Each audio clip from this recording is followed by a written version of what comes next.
बिस्मिल्लाहिर्रहमानिर्रहीम। अस्सलाम वालेकुम। आप देख रहे हैं हालात। मैं हूं सईद चौधरी। वज़ीर-ए-आज़म शहबाज शरीफ और उनके साहबजादे हमजा शहबाज के खिलाफ मनी लॉन्ड्रिंग का केस इतना ही मजबूत था तो फिर वो बरी कैसे हो गए, और उनकी बरियत पर इमरान खान किस मुँह से सवालात उठा रहे हैं। इस केस के हवाले से कुछ दिलचस्प हक़ाइक़ हैं जो हम आपके सामने रखेंगे, और फिर इमरान खान साहब की जो नहली है उस पर मोहर तस्दीक सबत हो गई है। और ज़ाहिर है वो कह रहे हैं ना, मैं डरता वरता किसी से नहीं हूँ, मैं खौफज़दा नहीं हूँ। और फिर इस्लामाबाद हाई कोर्ट की तरफ भी भागते हैं, वहाँ क्या हुआ, और ये इनकी नहली जो है ये कैसे मुसल्लमा हकीकत के तौर पे सामने आ रही है, इस पर बात करेंगे। और फिर लाहौर हाई कोर्ट के 13 एडिशनल जजेस जो हैं उनमें से 2 जजों को कन्फर्म नहीं किया गया, 11 जजों को कन्फर्म कर दिया गया है, मुस्तकिल हो गए हैं वो।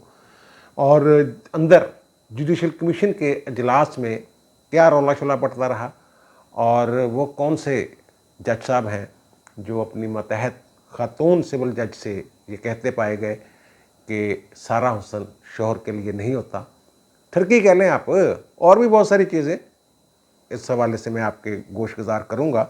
कुछ हक़ाइक़ हैं, मुबैना कहानियाँ हैं, कुछ वो आपके साथ शेयर करेंगे, आपको समझ आ जाएगी कि जनाब यहाँ हो क्या रहा है इस मुल्क में। और फिर नवाज शरीफ ने एक तरह से कह लें आप 12 अक्टूबर के हवाले से जो पैगाम जारी किया है उसमें एक वार्निंग पोशीदा है, वो भी उस पर भी डिस्कशन करेंगे। लेकिन इससे पहले अशतर साफ़ अली अटारनी जनरल पाकिस्तान का जो इस्तीफ़ा है, आज मुख्तलिफ चैनल्स पर खबरें चलती रही हैं कि जनाब अशतर साफ़ अली ने इस्तीफ़ा दे दिया। मेरी फिर अशतर साफ़ अली साहब से मैंने रब्ता किया तो ये पता ही चला कि उन्होंने आज यानी 12 अक्टूबर को कोई इस्तीफ़ा नहीं दिया। जब वो इलाज के लिए जुलाई में अमेरिका गए थे, आपको याद होगा कि उन्होंने वो वीडियो लिंक के ज़रिए जुडिशल कमीशन के इजलास में शिरकत की थी। तो उस वक्त जाने से पहले वो बीमारी की हालत में उन्होंने वज़ीर-ए-आज़म से ये कहा था कि मेरी सेहत जो है वो ठीक नहीं है, मैं इलाज के लिए मैंने जाना है, तो मैं इस्तीफ़ा देता था। उन्होंने कहा नहीं यार, तो इलाज करवा के आ, तसल्ली नाल अपना काम कर, ठीक है, कोई इस्तीफ़ा नहीं। जो 2 इस्तीफ़े हो गए हैं ना पंजाब में, एक तो जो वज़ीर दाखिला हैं और इनके एक और वज़ीर हैं मादनियात के, उन्होंने भी इस्तीफ़ा दे दिया।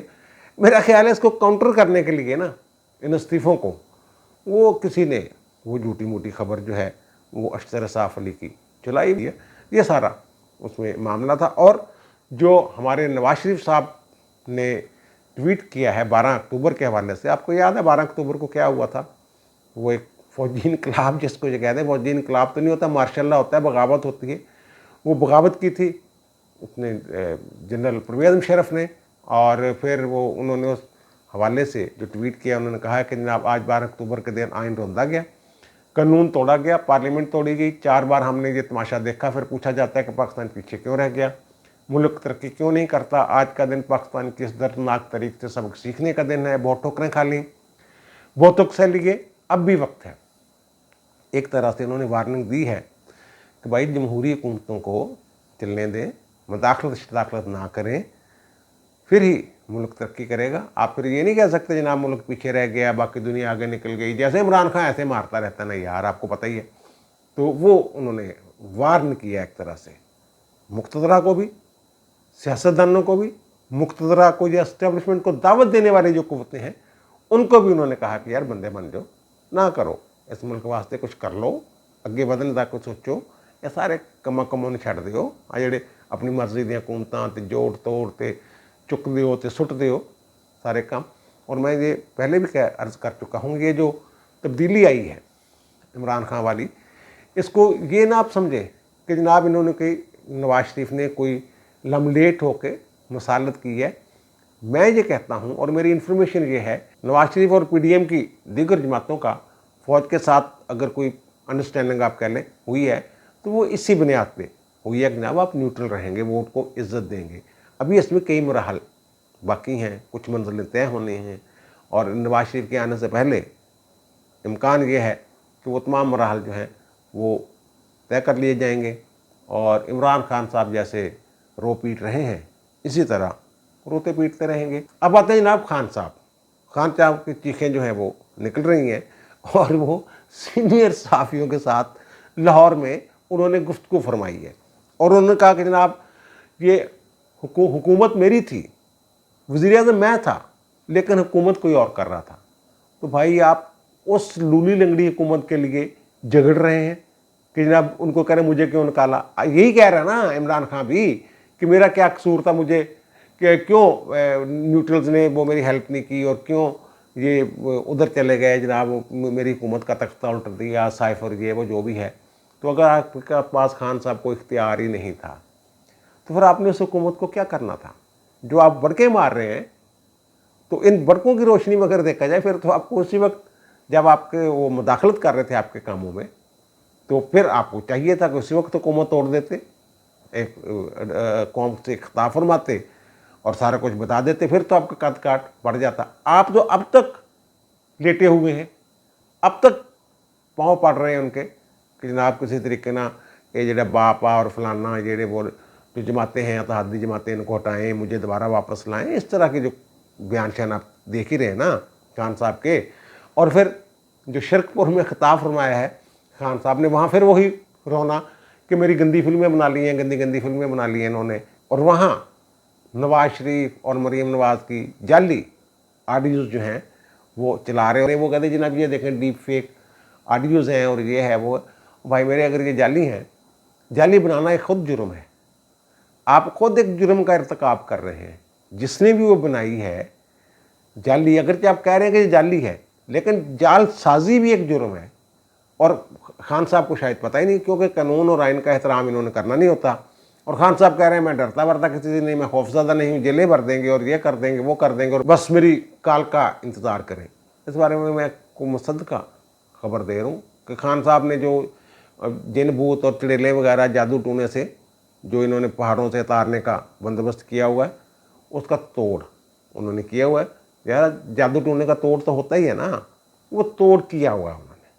कल भी इजलास हुआ था राना सनाउल्लाह की सरबराही में, आज भी उनकी सरबराही में अमनामा के हवाले से ये इजलास हुआ है। ये उन्होंने आने नहीं देना खान साहब की, अभी बड़कें छिड़की हैं और पता नहीं अब ऐलान करते भी हैं, लॉन्ग मार्च का करते हैं तो कब करते हैं। और बहादुर इतने हैं, उनको कहते हैं मैं मुल्क छोड़ के नहीं भागूंगा और अदालत में पेश नहीं हो रहे। इतने खौफजदा थे कि high court, Islamabad high court में पहले इनके वकील गए हैं, उन्होंने कहा जनाब मुलजम किधर है? उन्होंने कहा जनाब वो तो अभी बनी गाला में है, पुलिस ने घेरा हुआ है, पता नहीं उनको आने नहीं देंगे। तो उन्होंने आर्डर कर दिया जनाब लाएं उनको और अदालत तक पहुंचने दें, गिरफ्तार ना किया जाए। फिर उनकी जो उन पर जो खुर्द बुर्द है, मनी लॉन्ड्रिंग का जो इल्ज़ाम है, 21 लाख डॉलर का इल्ज़ाम है इस केस में, जिसमें उनकी बेल हुई। और 5,000 के इवज़ मचल के दे दो, 5,000 दे तो फिर मंगल वाले दिन अदालत जाना, मुतलका अदालत, तो उत्थों जाके अपनी बेल करवा लेना।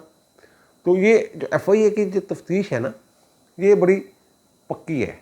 ये जो इन्होंने वो रिपोर्ट ये कह रही है, जो मुझ तक पहुंची है इतला, वो ये कह रही है कि जनाब इन्होंने बड़ी प्लानिंग के साथ ये पैसों की, जो बाहर से पैसे आते थे उनको घुमा घुमा के अकाउंटों से कि किसी तरीके से सबूत गायब हो जाए।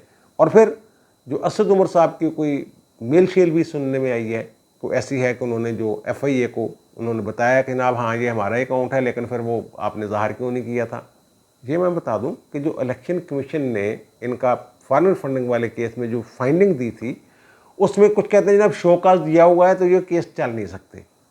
उसमें जो 10-12 नुकात थे जो उन्होंने फैक्ट फाइंडिंग के ज़रिए इकट्ठे किए, वो उन पे हर एक पे अलग अलग मुकदमा, मैंने पहले भी अर्ज़ किया था शायद एक विलाग में, अलग अलग मुकदमा जो है वो दर्ज हो सकता है। उस शोकाज के साथ इस केस का कोई ताल्लुक नहीं, ये अलग केस है, वो अलग केस है। ये FIA वाले फौजदारी जो इनका जुर्म है मनी लॉन्ड्रिंग वगैरह वाला फ्रॉड का, उसकी इंक्वायरी जो है वो कर रही है। और उसमें बड़े पक्के कहते हैं कि बड़े पक्के सबूत हैं उसके दस्तावेजी और शहादतों की शक्ल में।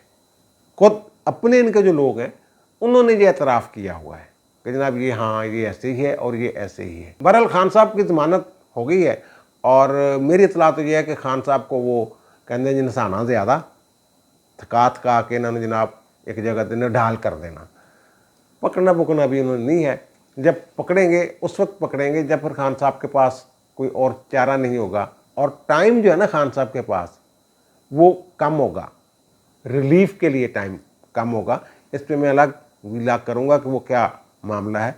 और फिर जनाब हमजा शहबाज और शहबाज शरीफ बरी हो गए हैं, बरीयत की दरख्वास्त थी इनके खिलाफ नवंबर 2020 में इमरान खान के प्रेशर पे, दबाव पे FIR दर्ज की गई थी। FIA ने मुकदमा बनाया था मनी लॉन्ड्रिंग का, और ये सेम वही इल्ज़ामात और वही हालात व वाक़यात थे जो रमज़ान शुगर मिल में, जो नैब में इन्होंने रेफरेंस दायर किया था, वही इल्ज़ामात कि जनाब जाली अकाउंट बनाए, बेनामी अकाउंट थे, मकसूद चपरासी था, गुलजार क्लर्क था, फलाना था, टिमकड़ा था, और फिर जनाब मकसूद चपरासी जो है वो इंतकाल कर गया, और फिर जो इसके तफ्तीशी थे डॉक्टर रिजवान FIA के डायरेक्टर, उनका भी अचानक इंतकाल हो गया। इस तरह की बातें शायद इसको जोड़ रहे हैं कि शायद जनाब ये कोई इन्होंने खुदा न खास्ता कोई इनकी वजह से ये जो अमवात हैं इनकी वजह से हुई है। ऐसा कोई ऐसी बात होती तो फिर वो चुप करके बैठते।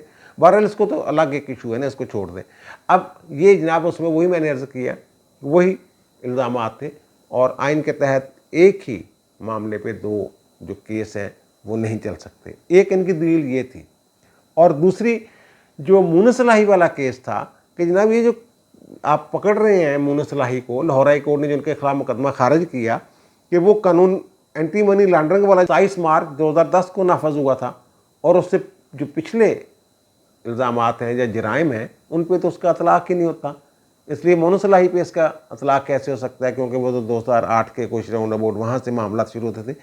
इनके खिलाफ भी जो इल्ज़ामात थे वो 2008 से शुरू होते हैं। अब 2008 से इन्होंने मनी लॉन्ड्रिंग शुरू की इस रमज़ान शुगर मिल के मुलाजमीन के ज़रिए, और फिर 28 बेनामी अकाउंट पकड़े जनाब हमने, और फिर तो इस पे भी ये कानून जो है ये लागू होता है। और अब ये कहते हैं जनाब 100 गवाह थे, और FIA ने ये तस्लीम किया कि एक भी गवाह ने ये नहीं कहा कि ये जो पैसे थे, जो अमाउंट थी, ये इन्होंने हमजा शहबाज या शहबाज शरीफ की थी। इन पे पैट्रोनाइज करने का इल्ज़ाम था कि इन्होंने ये बेनामी अकाउंटों को चलाया या उनकी सरपरस्ती की मनी लॉन्ड्रिंग की, लेकिन सबूत कोई भी नहीं था।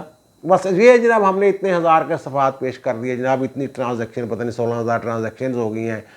FIR जो है वो कहती है जनाब 26 अरब की मनी लॉन्ड्रिंग, और जो चलान सबमिट हुआ वो 16 अरब का। 10 अरब कहाँ गए यानी वो उसमें ही तजाद है। इन्होंने दरख्वास्त दी बरीयत की, वो उन्होंने एक्सेप्ट कर ली। एक जो है सलमान शहबाज वो इश्तिहारी हैं।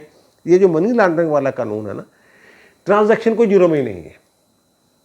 मेरा कोई मुलाजम है या मैं किसी का मुलाजम हूँ, तो अकाउंट में मेरा जो बॉस है वो चाहे 2 अरब मेरे अकाउंट में भेज दे, या मेरा जो मतहत है मैं उसके अकाउंट में जितने पैसे, ये कोई जुर्म नहीं है। जुर्म ये है कि ये साबित करना होता है इस्तगासा ने, प्रोसिक्यूशन ने, कि ये जो ट्रांजैक्शन हुई है इसके पीछे जो पैसा है वो ब्लैक मनी है, गैर कानूनी तरीके से हासिल की गई रकम है जो फलां बंदे के अकाउंट में जमा करवाई गई। ये तो साबित ही नहीं हुआ इसमें।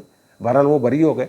अब वो चीखे मारे ये आए इसलिए थे जनाब के ऐसा करने के लिए, अपनी NRO लेने के लिए, खान साहब कह रहे हैं। और खान साहब जो तुसी NRO ले ने ਉਹਦੇ ਤੇ रिकॉर्ड तोड़ NRO ले ने। ये अप्रैल 2019 को जो इमरान खान के खिलाफ हेलीकॉप्टर इंक्वायरी थी वो बंद कर दी थी नैब ने, बगैर किसी पूछे दस्यों। चलो जी बंद करती, ओके, क्यों बंद करती पता नहीं जनाब। और 2020 में खान साहब जो हैं, जो पार्लियामेंट हमला केस दहशतगर्दी का जो मुकदमा था उसमें ये बरी हो गए थे। और बरी क्यों हो गए थे? प्रोसिक्यूशन की अदम दिलचस्पी की वजह से। उन्होंने दिलचस्पी का इजहार नहीं किया था जनाब, हमें दिलचस्पी, वो कहते हैं हाँ ठीक है जनाब बरी। इसमें तो जो हमजा वगैरह के खिलाफ केस था इसमें तो प्रोसिक्यूशन ने अच्छा खासा रौला डाला है, नहीं जनाब वो चलान सबमिट करने, वो फ़र्द जुर्म आयद करें, फ़र्द जुर्म आयद करें। यहाँ वहाँ तो प्रोसिक्यूशन ने खान साहब के लिए तो कहा था ठीक है जनाब केस बंदे नहीं छड़ दो कि सियासी केस है, खुद ही कहा था। और फिर 2022 में, मार्च 2022 जब ये जाने वाले थे तो सदर साहब भागम भाग पहुँच गए थे अदालत में, कि बाद में ना मेरे लिए मसला बने। तो वहाँ शाह महमूद कुरैशी साहब भी बरी हो गए, और सदर साहब भी बरी हो गए, और दीगर भी कुछ लोग जो थे वो इस वाले। बिलियन ट्री वाला किधर गया, इंक्वायरी कहाँ गई? और बनी गाला वाली इंक्वायरी कहाँ गई? बनी गाला कैसे हो गया? खान साहब के दौर में ये सारे मामला हुए हैं ना। और फिर जो चौधरियों के साथ इन्होंने किया था कि शहजाद साहब के खिलाफ 2019 में एक केस बनाया और फिर वही केस पुराना मुशर्रफ दौर का एक केस था और फिर 2021 में एक केस बनाया और 2021 वाला जो केस बनाया उसके बाद ये परवेज़ इलाही वगैरह आंखें झांखें दिखा रहे थे ना थोड़े बहुत, तो फिर इनके घर पहुंच गए थे 2021 में इमरान खान और फिर वहाँ 16 साल हो गई और फिर प्रोसिक्यूटर ने आके जनाब वो केस को ऐसा पलटा दिया कि लाहौर हाई कोर्ट ने 2021 में इमरान खान की ख्वाहिश पे, उनके प्रोसिक्यूटर की ख्वाहिश पे वो चौधरियों के ख़िलाफ़ जो रेफरेंस वगैरह जो इंक्वायरी दोबारा शुरू हुई थी वो कलअदम कर दी थी। और मैं जिक्र कर रहा हूँ ना परवेज़ मुशर्रफ की जो आमरीत उसका जिक्र किया है मैंने, नवाज शरीफ का जिक्र किया है।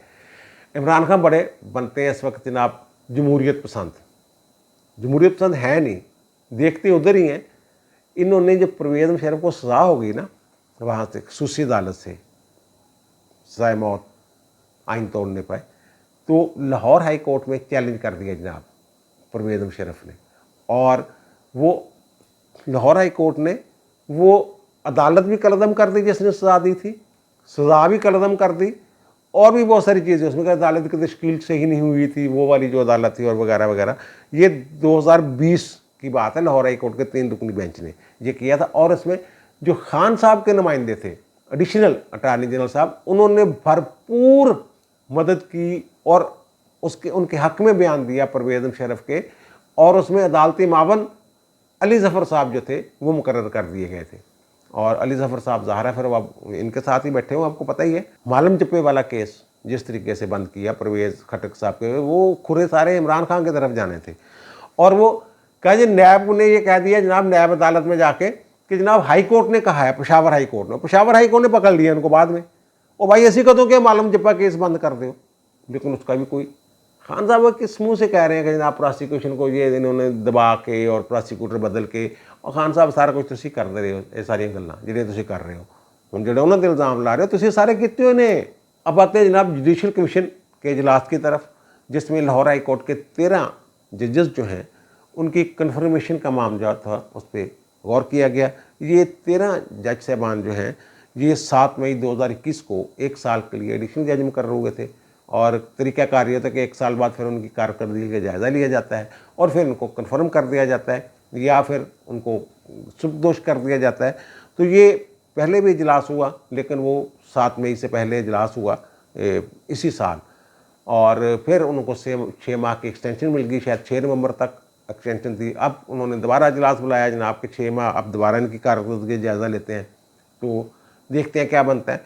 उनमें से जनाब उन्होंने 11 जो जजेस थे वो मुतफ़िक़ा तौर पे उनकी कन्फर्मेशन की मंजूरी दे दी, यानी जो जज साहबान थे कमीशन में मौजूद उन्होंने भी और जो वकला नुमाइंदे थे या नॉन जुडिशल मेम्बरान जो हैं अटॉर्नी जनरल, वज़ीर कानून और वकला के नुमाइंदे वगैरह, उन्होंने भी कहा कि ठीक है जनाब इनको करते।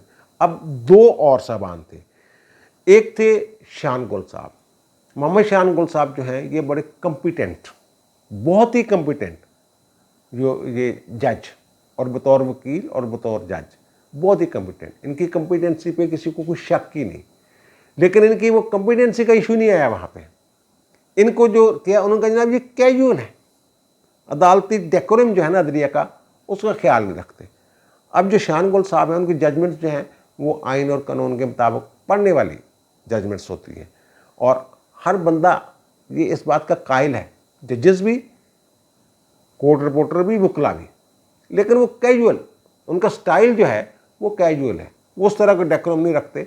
और दूसरा उनमें जो खामी है ना, खामी ये है कि वो चापलूसी जैसे होता है जनाब जाके चले गए चीफ साहब के पास बैठ गए या किसी और बंदे के पास जिन्होंने ये करना होता है कन्फर्मेशन का मामला, वहाँ राब्ते रुकते ये वो, उनमें ये नहीं था। और उनमें एक और जो बुरी बात थी जिससे लोग उनके दोस्त मना भी करते थे कि वो देखे बगैर कि जनाब इसका उनको फ़ायदा होगा या नहीं, वो जजमेंट्स, सीनियर्स की जजमेंट्स सामने रख के उनका मजाक उड़ाना कि देखें यहाँ ये क्या जजमेंट है, उनमें खामियां निकालना, उनकी अंग्रेज़ी की गलतियाँ निकालना लोगों के सामने, ये देखे बगैर कि ये तो वहाँ तक पहुँच जाएगी बात। यानी दूसरे लफ्ज़ों में ये कि उनकी एक जो कहते हैं ना कैजुअल उनका स्टाइल वो वजह बनी, और दूसरा कहने का आप चापलूसी नहीं की और उसको नाम आप दे लें कि जनाब वो सीनियर का एहतराम नहीं करते थे, जो भी कह लें। बहरहाल इस पर काफ़ी सारे लोग जो मैं समझता हूँ ना, जो आइन और कानून से मोहब्बत करने वाले लोग हैं, वो दुखी हुए हैं। लेकिन बहरहाल अगर वहाँ तो ये भी है कि जनाब घर को लग गई आग, घर के चिराग से वही पत्ते हवा देने लगे। दूसरा एक और है कि जिन पे तकिया था वही पत्ते हवा देने लगे, वो उन्होंने भी शान गोल के बेचारे के साथ वो कोई गड़बड़ के मामलात में वो लोग भी शामिल थे। अच्छा, शान गोल यही वजह है कि वहाँ रोला पड़ गया। रोला यह पड़ा कि जो नॉन जुडिशल मेंबरान थे वो उन्होंने जनाब शान गोल के हक में उन्होंने दलील पे दलील उन्होंने कहा जनाब ये कैजुअल होना किसी के बंदे का, इसमें क्या बुराई है, आप जजमेंट्स में खामियां बताएं, कोई और चीज़ें बताएं, वरना नहीं जी उसकी शख्सियत की जो है ना इस पहलू को देखते हुए उन्होंने कहा नहीं। वहाँ अटार्नी जनरल ने भी रोला डाला, वज़ीर कानून ने भी रोला डाला, वकला नुमाइंदों ने भी, अख्तर सैन ने भी रोला डाला, लेकिन नहीं उन्होंने मानेंगे। उन्होंने कहा नहीं जी, और सारे जज इकट्ठे हो गए। और फिर दूसरा जो बंदा है जिसको कन्फर्म नहीं किया गया वो सहेल नासिर साहब हैं। सहेल नासिर साहब लाहौर हाई कोर्ट के रजिस्ट्रार रहे हैं। उस वक्त मुबैना तौर पे उनके कई स्कैंडल्स जो हैं वो सामने आए, इंक्वायरी भी हुई, उसकी तफसीलात मैं आपके गोशगुजार करता हूँ। बहरहाल उनकी जो जजमेंट्स थी उस पर कमीशन के तमाम अरकान का, जुडिशल मेंबर्स यानी जज साहबान और नॉन जुडिशल मेंबर, सबका पक्का इतफाक कि यार ये तो जजमेंट ही सही नहीं देता बंदा। और फिर जब ये सेशन जज थे ना, उस वक्त सुप्रीम कोर्ट ने एक जजमेंट में इनके खिलाफ ऑब्जर्वेशन भी दी थी। उन्होंने कैलस का लफ्ज़ इस्तेमाल किया था जजमेंट, यार ये बड़ी जालमाना जजमेंट देती है इस बंदे ने। बाद में फिर इन्होंने कोई हज़ब वज़ब करवा लिए थे दरख्वास्त दे दूँ के, और फिर इनका जनाब उस वक्त नाम आया, उमर अता बदयाल साहब chief justice Lahore high court थे, तो जनाब इनको जो जज बनाने की लिस्ट थी उनमें ये रजिस्ट्रार थे, इनका नाम शाम भी शामिल था। और फिर ज़ाहिर है ऐसे जब मामला हो जाते हैं तो फिर इंक्वायरियाँ और बहुत सारी चीज़ें भी सामने आना शुरू हो जाती हैं। तो जनाब इन पे मुबैना तौर पे फिर इंक्वायरी हुई। उस वक्त जनाब इफ्तिखार चौधरी साहब चीफ जस्टिस पाकिस्तान थे और उन्होंने एक इंक्वायरी करवाई खुफिया तौर पे, और मैं अब नाम भी ले देता हूँ वो कौन साहब थे। वो काज़म मलिक साहब थे, वो डायरेक्टर थे, साबिक जज थे लाहौर हाई कोर्ट के, और वो डायरेक्टर जनरल थे डिस्ट्रिक्ट जुडिशरी के। उन्होंने कोई इंक्वायरी की, इकट्ठा किया, और मामला ये जनाब कोई सिविल जज साहब को इन्होंने सिफारिश की और फिर जजमेंट लिख के मुबैना तौर पे इन्होंने भेजी कि जनाब ये ज़रा जजमेंट एज इट इज़ इसको जो है वो जारी कर दो। और कहते हैं कि वैसा ही हुआ, वो जजमेंट वगैरह का मामला आ गया। फिर जो एयाज अमीर साहब हैं, इनके ऊपर मुबैना तौर पे एक इल्ज़ाम था कोई वो वाला बद अखलाक़ी का वो वाला, तो इन्होंने कोई सिफारिश की किसी जज को, तो उन्होंने जज साहब ने नहीं मानी। तो फिर इन्होंने जनाब उस जज का तबादला किया और सरहद के ऊपर दूर जाकर सुटिया उस जज का नाम नहीं लूँगा। एक दफ़ा मैंने जज का नाम ले दिया था तो उन्होंने वो पैगाम भेजा कि यार मेरा नाम नहीं लिया, गल तेरी ठीक है लेकिन मेरा नाम नहीं लिया कर, मेरे मुस्तकबिल का सवाल है। बहरहाल ये मामला भी हुआ। बहरहाल उसमें और भी बहुत सारे मामला थे। एक मामला ये भी था कि 2 खातून सिविल जजेस जो हैं वो एक चीफ जस्टिस के सामने पेश होती हैं। ये उस इलाके के सेशन जज थे, तो उन्होंने वो रो पड़ी वहाँ, एक खातून रोती रही, चीखें मारती रही कि जनाब ये बड़ा मेरे साथ ज़्यादती हो रही है और पता नहीं क्या क्या हो रहा है। और उन्होंने ये हरासमेंट का उन्होंने कहा कि जनाब इन्होंने मुझे कहा कि सारा हुस्न शोहर के लिए नहीं होता। वो सिविल जज काफ़ी खुश शक्ल थी, काफ़ी से भी ज़्यादा खूबसूरत थी। तो फिर वो जनाब उन्होंने रजिस्ट्रार से कहा कि जनाब पता करें क्या मामला है। अब्दुल असगर साहब जो हैं वो रजिस्ट्रार थे, तो उन्होंने खैर बुला बलू के बाद में उन्होंने कहा कि नहीं जी वो बस ठीक है, वो गोल मोल सा लपूट दिया मामला। बहरहाल इस तरह के इल्ज़ामात इन पे थे। फिर ये इनको हटा दिया गया रजिस्ट्रार के ओहदे से। बड़ी बड़ी सिफारिशें थी। जो रमदे साहब इफ्तिखार चौधरी के कितने करीब थे, वो इनके सिफारशी थे कि चलो छड़ दो कोई गल नहीं, खैर है ये है वो। लेकिन वो ज़ाहिर है वो रिपोर्ट जब उनके पास चल गई थी तो उन्होंने कहा उमर अता बंदयाल से जनाब इसको फ़ारग करो।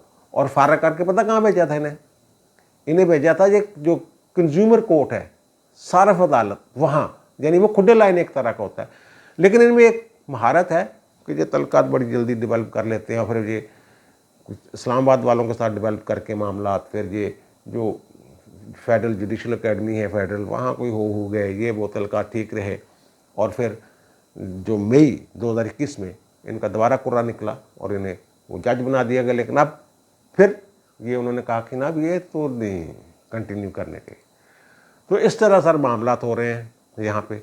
और एक बंदा है जो कॉम्पिटेंट है, वो कहते नहीं ना अब ये कैजुअल स्टाइल हमें पसंद नहीं। और दूसरे साहब के बारे में वो तो खैर मतफिका तौर पे उन्होंने कहा कि जनाब ठीक है, इन ज़रा बारी कटो, ठीक है नहीं है। अब वो बतौर सेशन जज भी रिटायर हो गए, क्योंकि उनकी जो रिटायरमेंट की उम्र थी वो 23 सितंबर बतौर सेशन जज 2022 तक थी। और दो साल उन्हें और मिल जाने थे 2024 तक, अगर उन्हें कन्फर्म कर दिया जाता। तो ये सर सारा मामला वहाँ पे हुआ है। बस ये रोला चला रहा। अब इस पर मैं अब क्या बात करूँ कि जनाब जो जज कन्फर्म हुए हैं उनमें कौन से जज साहब जो हैं जो सुप्रीम कोर्ट के या जो जुडिशल कमीशन के किस मेंबर के चैम्बर से हैं, और कौन जो है वो किसका कौन सिफारशी था, इस बात को छोड़ ही देते, इसको ज़रूरत नहीं। लेकिन दो जो जजेज जो कन्फर्म नहीं किए गए उनके हवाले से मैंने आपके गोशगुजार कर दिया है। अब मुझे दीजिए इजाज़त, इंशाल्लाह दोबारा मुलाकात होती है नए व्लॉग के साथ। अल्लाह ताला आप पर, मुझ पर, हम सब पर मेहरबान रहे। अल्लाह हाफ़िज़।